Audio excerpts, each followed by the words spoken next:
Isang mapagpalang umaga sa ating lahat. Tayo po muli, katulad ng sinabi ko noong nakaraan, na hindi lamang sa pagsamba ay ang kantahan, awitan. So napakasaya niyan dahil excited tayo na umawit, magpuri sa ating Panginoon sapagkat siya talaga ang dapat bigyan natin ng kapurihan. Pero higit sa lahat, napaka-importante para sa atin na tayo ay makinig ng salita ng Panginoon. Isang uri ng pagsamba natin sapagkat ang pagsambang ito ay nagsasalita ang Diyos sa puso natin. Okay? So sa umagang ito, sabi mo sa katabi mo, huwag mo istorbohin dahil makikinig ako ng salita ng Diyos. Kaya pasimulan po natin ito sa ating panalangin. Let us bow head and let's pray. Father God, we thank you so much for all things that you have done this morning. Bless all your people, O God. Sa pakikinig namin, buksan mo ang aming tenga at hayaan nyo ang banal na Espiritu mangusap sa puso namin upang ang lahat ng kapahayagan mo, Panginoon, ay magawa namin para sa ikalulugod at ikapupuri ng inyong dakilang pangalan. We thank you so much. In Jesus' mighty name, amen and amen. So ngayong maga, tayo po ay makikinig ng salita ng Panginoon at may bago tayong tema sa month of June sapagkat nakaraan ay be strong and courageous sa month of May. So ganun pa man ay tutuloy po natin ito na may kaugnayan pa rin sa be strong and courageous.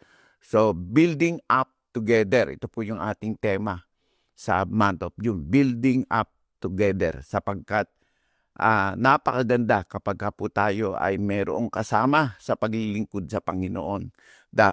Meron tayong tagapagturo, meron tayong inaasahan na kasama. Siyempre, higit sa lahat, magandang kasama si Lord sa buhay natin. Unang-una yon. At higit sa lahat, sabi ng banal na kasulatan dito sa Hebrew chapter 24 verse 20 to 25, let us think of ways to motivate one another to acts of love and good works, sabi niya.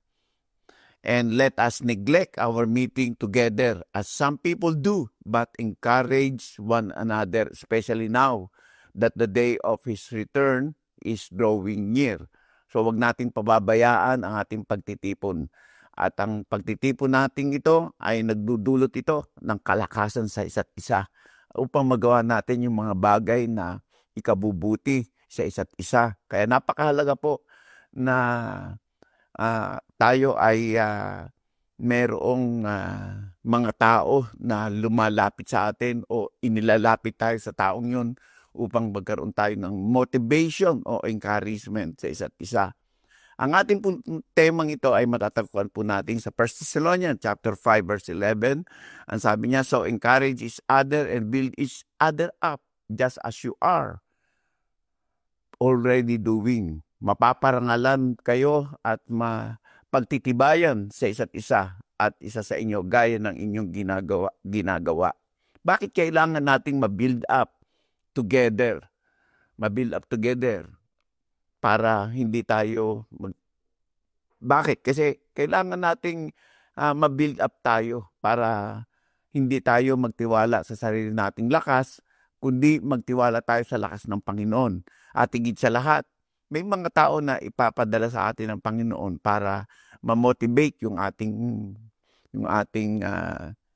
mga sarili, no? So that your faith would not rest on men's wisdom but on God's power. Ang sabi ng 1 Corinthians 2:5. Napakahalaga nito sa isa't isa. Ngunit gusto kong hayaan natin yung story ito ay makita po natin sa Book of Ecclesiastes. Yung binasa natin sa 1 Thessalonians, gusto ko pong ihatid kayo doon sa Book of Ecclesiastes, sa mga mangangaral. Paano ba tayo dapat ma-build up?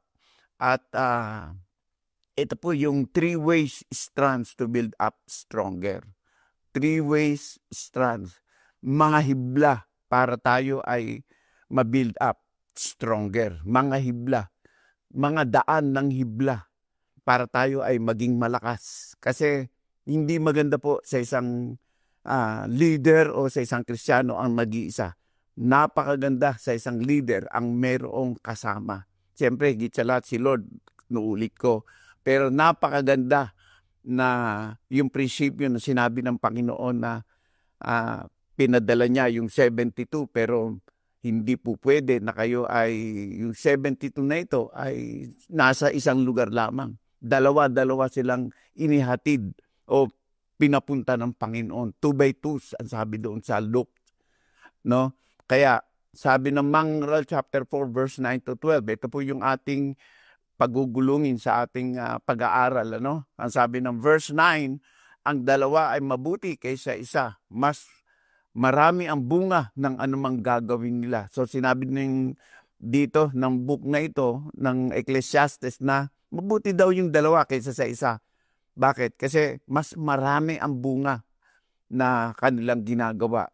Tama nga naman, ano? Dahil kapag ka isa lang, ay hanggang doon lang, limitado, no? Pero yung dalawa, mas higit pa magagawa nila. O pwede pa silang magtulungan.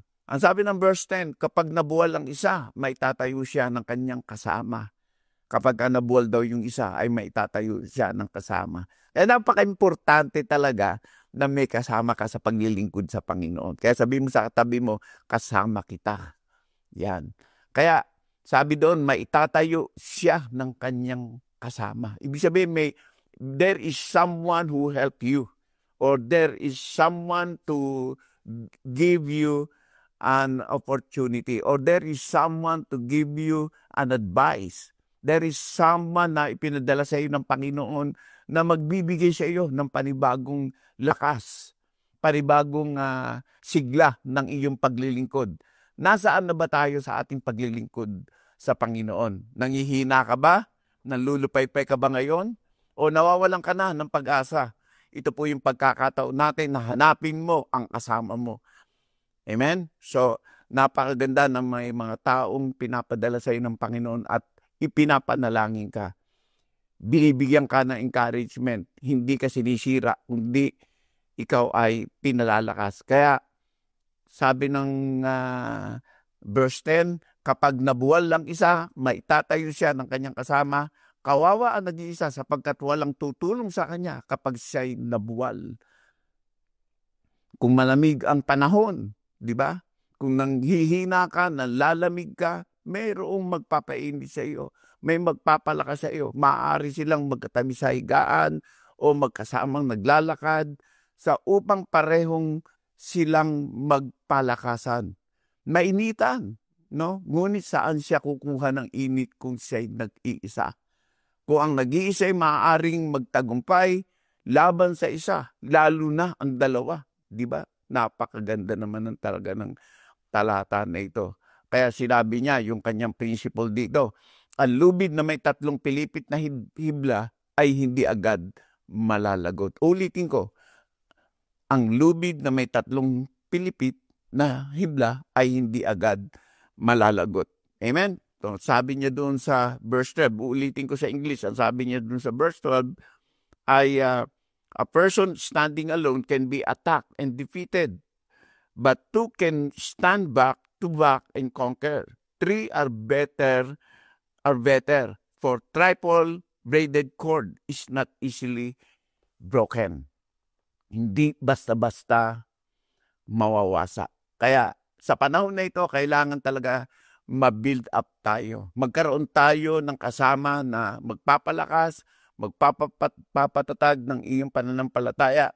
Kaya pag may mga leader na ipinadala sa inyo ang Panginoon, wag po nating babaliwalain. Sila po yung ating magiging hibla ng ating pananampalataya, hibla ng ating panalangin, hibla ng ating motivation to be stronger, to build up stronger. Kaya, 3 ways to stand to build up stronger. Ano ba ibig sabihin ng spiritual strength? Yan. Yung spiritual na hibla na tinutukoy ko. Ang ibig sabihin niyan is metaphor of a cord not easily broken. Sinabi doon sa verse 12, no? Not easily broken. Hindi ka basta-basta kayang wasakin, kayang sirain ng kaaway. Hindi ka basta-basta mapuputol. Hindi ka basta-basta malalagot. Ibig sabihin talagang binibigyan ng emphasize dito yung spiritual strength, yung resilience mo. yung tibay mo, yung resilience of faith, resilience of prayer, resilience of your cell group. Nayu-unite siya, nabibigyan siya ng malakas na relasyon sa Panginoon. Nabibigyan siya ng tibay, katatagan yung ating pananampalataya para yung mga cell group natin, yung ating mga life group natin, whatever it is, o Bible study natin, o yung ating mga prayer corporate natin, ay nabibigyan po natin ng kalakasan. Kaya ine-emphasize dito yung spiritual strands ay spiritual strength.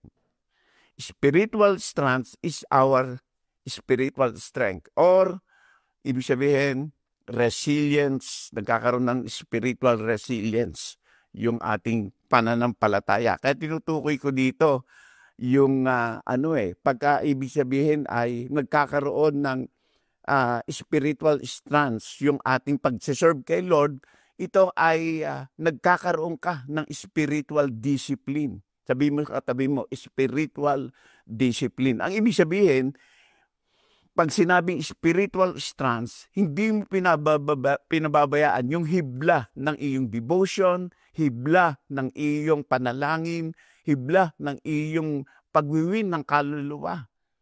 So pag ito'y nagkakasama-sama, pinagdidikit-dikit mo katulad ng isang lubid, pinagsasama-sama mo, hindi po makakato, hindi mapuputol, hindi mabobroken.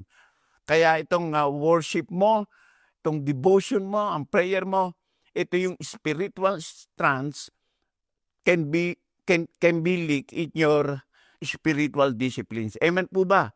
Kaya pakitapik mo yung katabi mo dahil meron siyang purpose. Yung kanyang purpose ay spiritual motivation niya ay hanapin niya doon sa kasama niya. Amen po ba?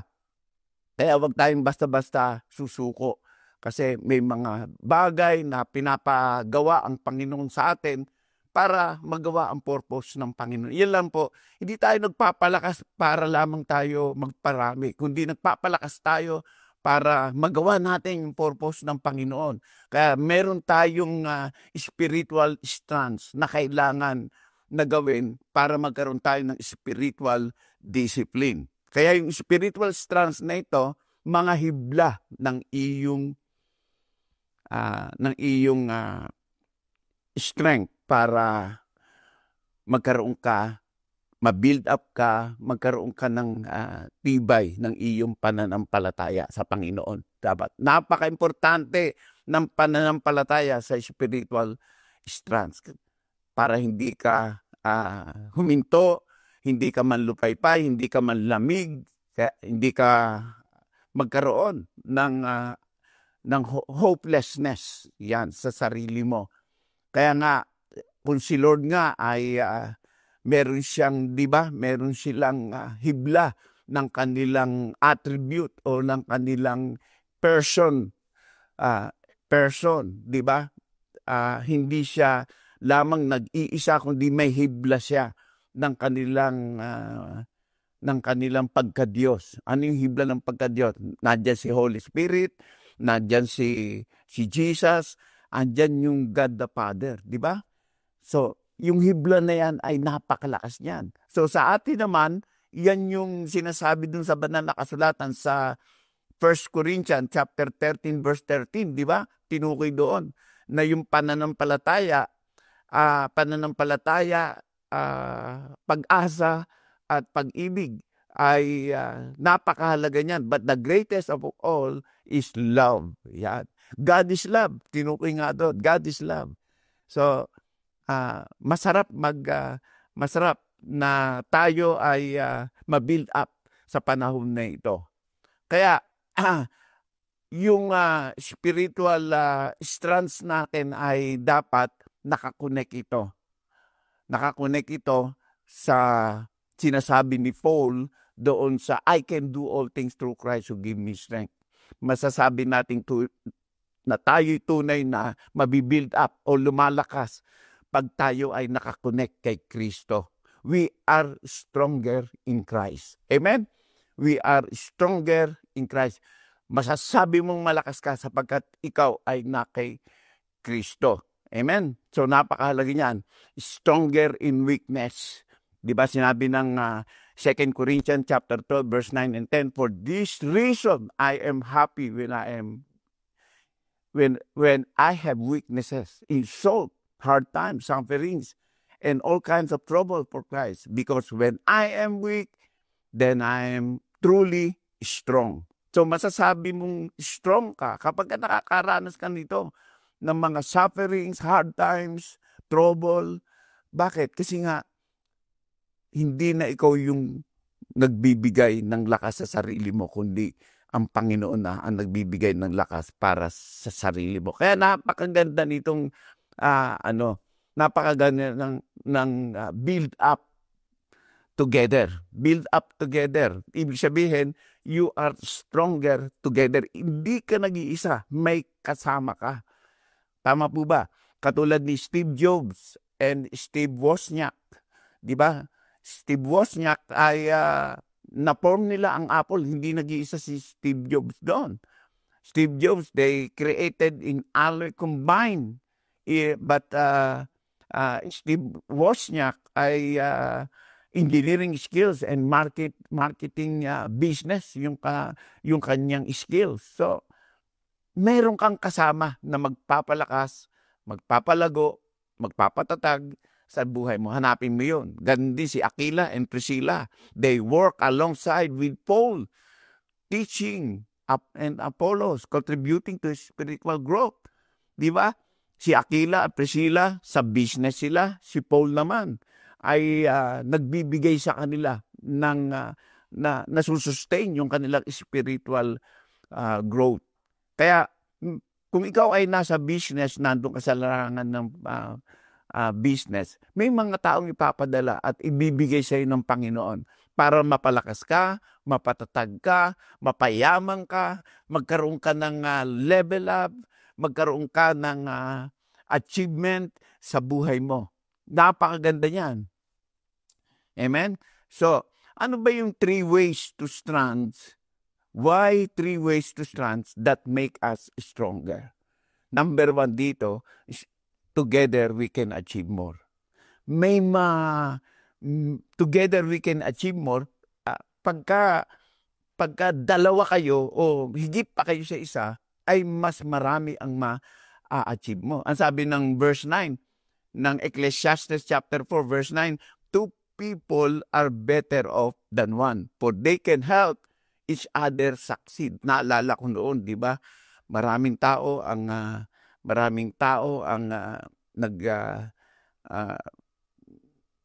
lumalapit sa akin, maraming tao ang tumutulong sa akin. So yung lahat ng yun ay hindi ko po inaring sa sarili ko lang, kundi may mga taong tumutulong sa akin. Kaya hindi mo ma-achieve yung isang bagay na yan kapag walang taong tumulong sa iyo. Yung mga taong tumutulong sa iyo, iyan mga taong ipinadala nyo. That is your spiritual strands. Kaya kung ikaw ay nasa Panginoon na, huwag ka nang kakalas. Huwag mong i-cut off yun. Huwag mong putulin yung lubid mo. Amen? So, kailangan natin na tayo ay together we can achieve more. Mas marami ang ma-achieve mo kapag patuloy kang nakakonect sa POGM family. Amen? Huwag kang kakalas. Huwag kang magpapaputol. Kaya sabi ng Tagalog dito, mas mabuti ang may kasama kaysa nag-iisa. Mas marami silang magagawa. Kaya sabi dun sa Genesis 2:18, it is not good for the man to be alone. Ibig sabihin, mismong si Lord ay nakita niya.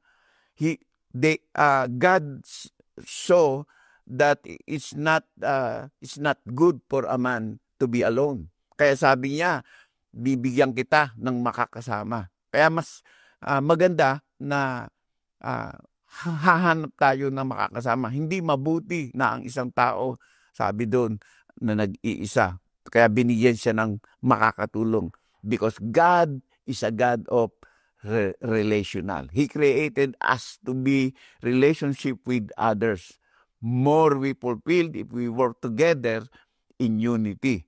Bakit together we can achieve more? Because there is a reward of working together by twos. Merong reward yan eh. Katulad ng Luke chapter 10 verse 1, after the Lord chose other 72 men and sent them out 2 by 2 to go ahead of him to every town and place where himself was about to go.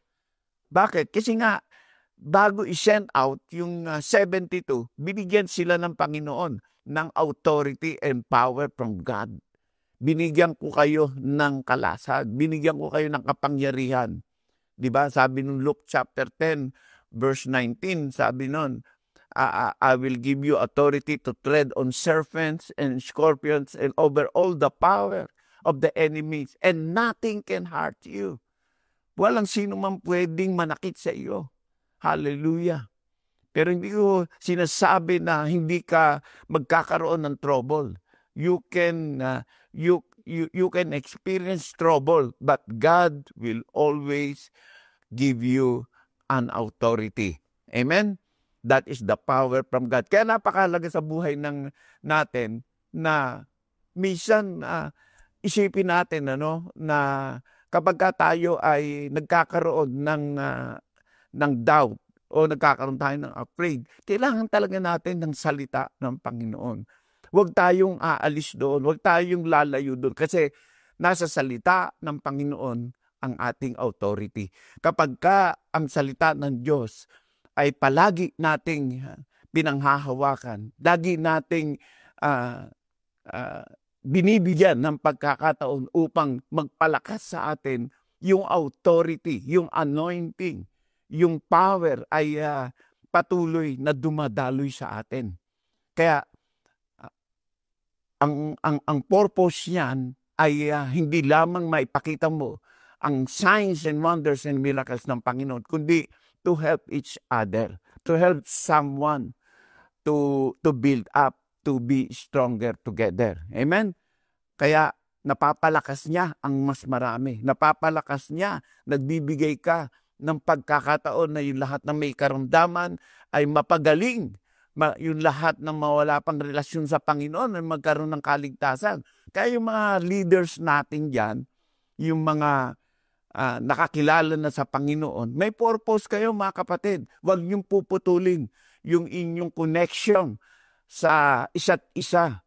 Lagi niyo pong tatandaan, may purpose yan.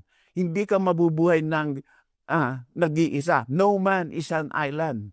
Kaya kailangan mo talaga ang makakasama. Bakit? Because there is a reward of working together. Why? Because God will give you an authority and power to tread on serpents and scorpions. Na ipapanalangin mo ang iba para hindi sila magapi ng kaaway. May effective yung dalawa kaysa nag-iisa. Pangalawa rito, together we can assist each other. Una, together we can achieve. Sabi nga natin, achieve. Pag sinabing achieve, meron kang natatamo na reward. Pangalawa, together we can assist each other. Natutulungan mo, na-assist mo. Alam niyo sa basketball, kapag may tinatawag doon pagkabuaya ka, ay ang ibig sabihin nun, you are selfish. So, pero pag nag-a-assist ka, ibig sabihin, inililipat mo sa kanila yung kung ano ang meron ka. Kaya, we can assist each other. Pero yung iba ayaw magpa-assist. Okay lang naman yun. No? Kaya sabi ng verse 10, if one person falls, sabi niya, kung ang isang tao ay mabuwal, the other can reach out and help. May mga taong tutulong sa iyo. May mga taong mag-aangat sa iyo. Amen? So, but someone who falls alone is in trouble. Pero yung nag-iisa ka at mabuwal ka, di ba? Kaya marami ang na-heart attack, di ba? Nag-iisa sa bahay, matatagpuan na lamang doon sa kanilang mga kwarto na nakadusay o kaya doon sa washroom o doon sa comfort room nila nakahandusay kasi walang tumutulong, walang nakakita. Kaya napakaganda kapag may kasama ka. Meron kang magtatayo sa iyo. Normally, people don't want to ask others help. Yan po yung isang bagay na kapag gusto ng isang tao na tumulong, pero yung isang kabila naman ay ayaw magpatulong, meron pong problema yan, no? Anong ibig sabihin yan? Kasi ang one reason dyan kapag ayaw mong magpatulong, ang ibig sabihin yan ay baka merong pride na nagmamanifest sa kanya. O kaya naman ay wala siyang tiwala. Yan. O kaya meron siyang fear of rejected, di ba? Fear of rejection. Yan. Meron siyang fear of experience na dati siyang tinutulungan pero na-scam siya, di ba? Na-scam, di ba? Yung may mga tao na nakikipagkaibigan tapos yung pala ang gusto lang ay utangan. Yon. Kaya may mga tao na gusto tumulong pero iba naman ang purpose, mangutang. Iba naman po 'yon. So, kaya tingnan nating mabuti kung sino ba yung mga tao na kailangan nating tumulong na tulungan o natutulong sa atin. Yan. Kailangan po kasi natin magkaroon tayo ng pagtutulungan to build up each other up, to be stronger in the Lord. Yan po yung purpose niyan. Ma-motivate tayo. Kaya i-avoid po natin yung mga bagay na na-experience natin na dati nawalan tayo ng tiwala. I-avoid na natin yun. Okay lang na i-avoid natin yan, but the truth is nasaktan tayo, na-scam tayo, nagkaroon tayo ng afraid o nagkaroon tayo ng takot sa kanila. Pero wag po tayong magpakontrol doon sa ganung bagay. Kailangan talaga nating may mga tao na tutulong sa atin to control the situation. But actually, minsan hindi lamang talaga nagkakaroon tayo ng takot eh. Yung bang pagka yung nagkaroon ka na ng tiwala, yung nagkaroon ka nawalan ka na ng tiwala sa isang tao, napakahirap ibalik, napakahirap mapagkasundo uli, no? Lalo na kapag may ginawa sa atin na hindi maganda, may ginawa sa iyo na hindi na-experience mo siya. So, hindi naman ibig sabihin na ayaw mo ay ibig sabihin galit ka. Magkaiba naman yon. Ang ibig sabihin, mas maganda kasi minsan yung bang hanapin mo talaga yung strands mo, yung spiritual strand mo. Yung mga taong akma kayo na tutulong sa iyo para ma-motivate yung faith mo, ma-motivate yung iyong vision, ma-motivate. Kaya may mga lugar na kailangan na hahanapin mo. Hindi mo naman makikita yung mga taong yan na nandoon sa labas. Iyan ay matatagpuan po natin sa gawain ng Panginoon sa ating church, di ba? Doon natin matatagpuan na kailangan po nating hanapin yon para ma-motivate, ma-build up tayo.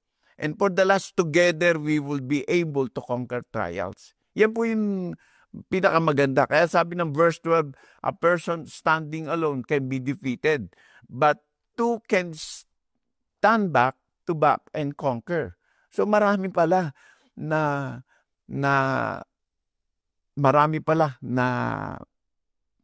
pwede na mangyari kapag tayo ay may kasama, no? Kaya nga mas malawak ang mako-conquer kapag may kasama tayo. Kaya napakaganda na may kasama tayo. 3 are better, even better, for a triple cord is not easily broken. Hindi daw madali. Kaya yung lubid na yon na pinagdikit-dikit ay pinagsama-sama, yung hibla na yan ay hindi basta kayang putulin. Kaya nakita ko, no, Yung lubid may maliit, may malaki. Kaya pagka yung malaki na, talagang iba na yung kanyang hinihili, no? Yung mga lubid na hibla na napakarami, barko na hinihili. So, ibig sabihin, kapag lalo pa mas marami kayo sa cell group ninyo, mas marami kayong ma-encourage. Amen? So, ang purpose po talaga ng build up stronger ay para mas malawak ang makukonquer natin sa vision. Dahil ang purpose na ito ay gawin natin yung kalooban ng Panginoon na marami tayong kaluluwang mailapit sa Panginoon. Kasi may mga tao na may authority, anointed, pero nangihina sila. Pwede mong mapalakas yan. Pag napalakas mo yan, marami po ang ma-achieve natin. Mas marami ang mas malawak ang ating makokonquer. Mas malawak ang maaabot natin. Kaya pag naabot natin yon, madali nating matatalo yung takot, madali nating matatalo yung alinlangan, yung doubt, at madali nating makukuha yung pangitain na pinapagawa sa atin ng Panginoon. Naalala ko yung 12 inutusan, no, sa to investigate the promised land. Yung 10 iba yung report, di ba? Yung iba yung report. Ang inireport ay takot, pero yung 2 ang inireport ay yung pag-asa. So, 'di ba? Napaka ano talaga ng Panginoon, napakatalino talaga ni Lord. God is very wise. Kaya pinaniwalaan nila yung report nung 2, no? Sabi nung 2 ito ay, Lord, nakita ko puro na napakaganda, napakasagana. Pero yung dulot ng mas marami, nung inutusan, puro negative eh. Kaya hindi ibig sabihin mas marami ay talagang positive eh. Yung 2 na inutusan ay sila ay positive. Talagang sabi niya, wow, napakayaman ng promised land. Kaya madali nating malalaman kapag ang isang tao connected kay Lord. Connected talaga. Kaya yung connection mo sa Panginoon ay magbo-blossom yung mga bagay na bunga na nakatanim sa iyo. At yung bunga na yan ay magbibigay ng masamyong halimuyak sa ibang tao. Amen? So, madaling matalo ang nag-iisa. Pero mahirap talunin ng kalaban kapag may kasama ka. Amen? Mahirap kang talunin. Katulad ng hibla, ng lubid, mahirap itong malagot. Kaya may benepisyo yung partnering, yung spirit of partnering. Amen? Kaya kayo, may mga cell group, meron kayong mga kapartner. Bakit? Sabi doon, pagka may partner ka, eto may benepisyo. It gives us power. We are more than conqueror. Sabi ng Romans 8:37. We are more than conqueror. It gives us power. Pangalawa doon ay we will live in a supernatural favor of God. Diba? Katulad ng Genesis 39:2-4, Joseph succeeded everything he did as he served in the home of his Egyptian mother. So, ibig sabihin si Joseph, bagamat nag-iisa, hallelujah, nung siya'y dinala na ng Egyptian, maraming bagay ang ginawa sa kanya ng Panginoon. Nagkaroon siya ng supernatural favor sa Panginoon. Pangatlo, nagkaroon siya ng signs and wonders and miracles. Amen? God gave Paul the power to perform unusual miracles na ginawa kay Paul, at binigyan siya ng mga partner, at binigyan siya ng mga mentors, binigyan siya ng ime-mentor, di ba? God gave Paul the power to perform miracles. Nagpagaling siya ng maraming may sakit, nagpalaya siya ng maraming masamang espiritu, at yung lahat ng diseases ng na karamdaman ay nagkaroon ng kagalingan. And especially, mas marami ang nakonquer ni Paul sa gawain ng Panginoon. Marami siyang napuntahan. Kaya tandaan mo ito, Marami kang mapupuntahan, marami kang mararating, kaya build up stronger together because God's put you in a spiritual strand to have a spiritual discipline. Kaya pagpalain tayo ng Panginoon. At what does a church need to build up? Kailangan po natin, a church need a godly leaders. Number 1 yan. The purpose to build up stronger together, the purpose is a godly leaders. Magkaroon ng godly leaders talaga. Hindi lahat ng sumisimba ay godly leaders. Hindi lahat ng nasa cell group ay godly leaders. Yung iba, kailangan lang talaga nila ng kaibigan. Pero iba po talaga yung godly leaders. Nagkakaroon siya ng motivation to build each other. Iyon po yung motivation niya para gawin yung kalooban at pinapagawa sa kanya ng Panginoon. Pangalawa rito, a church needs a committed people. Not just only a godly leaders, a committed leaders. Amen? Pakisabi mo sa katabi mo, committed ka ba kay Lord? Amen? Uulitin ko yung sinabi ng Proverbs 16:3. Ang sabi niya, ang sabi doon ay, commit to the Lord whatever you do and your plan will be succeed. Magtatagumpay kapag ka committed ka sa Panginoon. May mga tao talaga napaka-commit kay Lord. Kahit na dumadanas sila ng suffering, dumadanas sila ng trouble, pero hindi nawawala ang kanilang commitment sa Panginoon. Kaya kahit na po putulin mo yan, sirain mo yan ang isang taong committed, hindi po yan nawawasak basta-basta. Hindi yan natutumba basta-basta. Kapag nagkaroon yan ng pagkakataon at na-raise up yan, magbo-blossom yan. Katulad yan ng isang halaman na kung saan na parang nawalan siya ng tubig, pero pag dumating yung pagkakataon, magbo-blossom yan, makakakuha yan ng pagkakataon upang siya ay magtagumpay sa kanyang buhay. Pangatlo rito, what does a church need to build up? A church need a generous resources. Pakisabi mo sa katabi mo, a church need you as a generous resources. Sa lahat ng mga nasa online, a God needs you to be a generous resources. Amen? A church need you to build up as a generous resources.